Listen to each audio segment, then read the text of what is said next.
GCC countries are expected to earn $4.7 trillion in oil exports.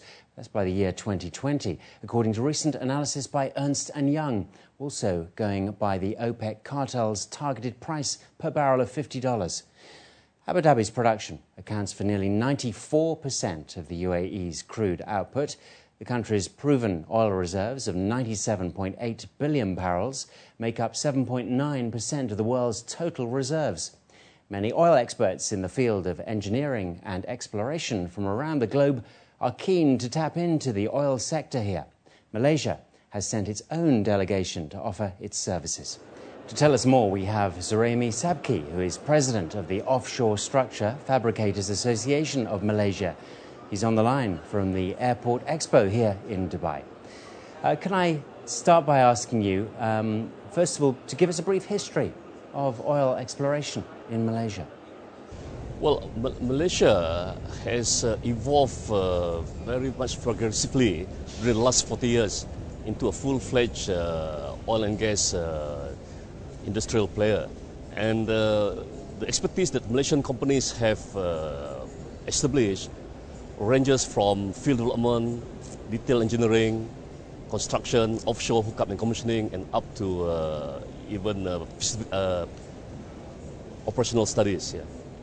Now, what kind of services does Malaysia have to offer to companies around the globe?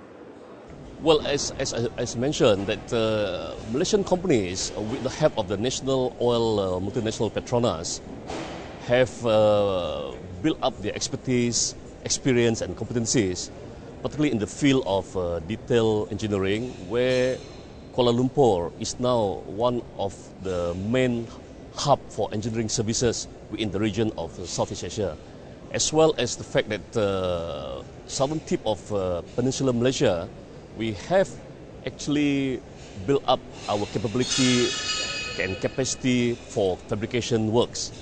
And where the Malaysian companies that are stationed there have shown their ability to build major offshore structures, even deep water development work as well.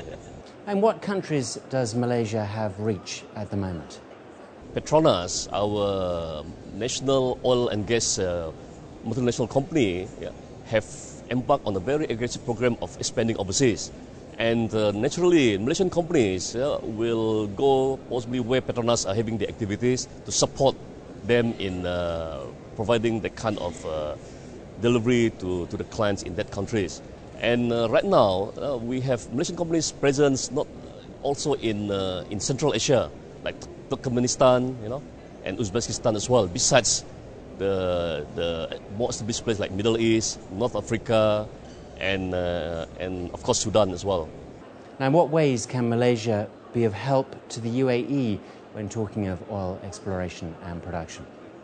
Well, as our Right Honourable Minister explained yesterday, was that first and foremost, Malaysia wants to make UAE, or Dubai specifically as well, to be the gateway for all businesses opportunities that Malaysian oil and gas companies have within the region of the Middle East and further beyond that as well. And likewise was that we in Malaysia would like UAE companies to make Kuala Lumpur as your gateway for your expansion of business opportunities in Malaysia and also in the ASEAN region, which has, as mentioned by the Right Honourable Minister, has a population of around 650 million. So there's a very, very big market. What opportunities do you see in the UAE or GCC in general? Well, the opportunities that we have observed was the fact that UAE can become the main headquarters place for Malaysian companies to establish and serving not only the Middle East market, but also the expanding and opportunities that we have now as shown in the Central Asia region. What infrastructure facility does the UAE provide that you see is good also for Malaysia? Well, obviously, Dubai and UAE, for that matter, is the financial and commercial center of the Middle East.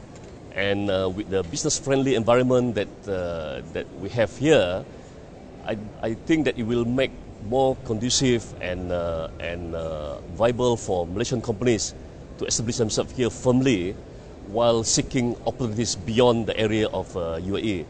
And with the kind of financial sector support services that we have, and also in UAE you have the presence of many multinational companies, and with that we believe that Malaysian companies can afford to have better leverages, yeah, in seeking business collaboration, as well as what I call it symbiotic arrangements with the UAE companies here. And just finally, if I can ask you, what damage has the credit crisis done to the oil sector so far? Everybody in the world is concerned about the present situation that engulfs the world economy, and Malaysia is no different.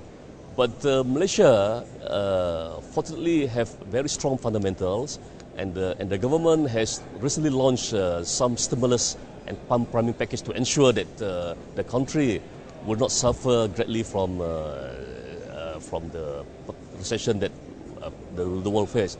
And for the oil and gas, likewise, we have not personally seen any downturn of activities in Malaysia, because all the projects that have been committed are continuing. And then hopefully that with the kind of strong companies present that we have supporting the oil and gas, we are very confident that the Malaysian companies are able to weather the storm. And then likewise, now we will offer the same kind of strength to companies in UAE as well. Okay, well, Zuraimi, Sabki, good to talk to you. Thanks very much for your time today. Thank you, Greg. Well, that's it for this edition of Inside Business. You can contact the programme by writing, as ever, to ib@city7tv.com. But for now, from all of us on the business desk, goodbye, and we'll see you again soon.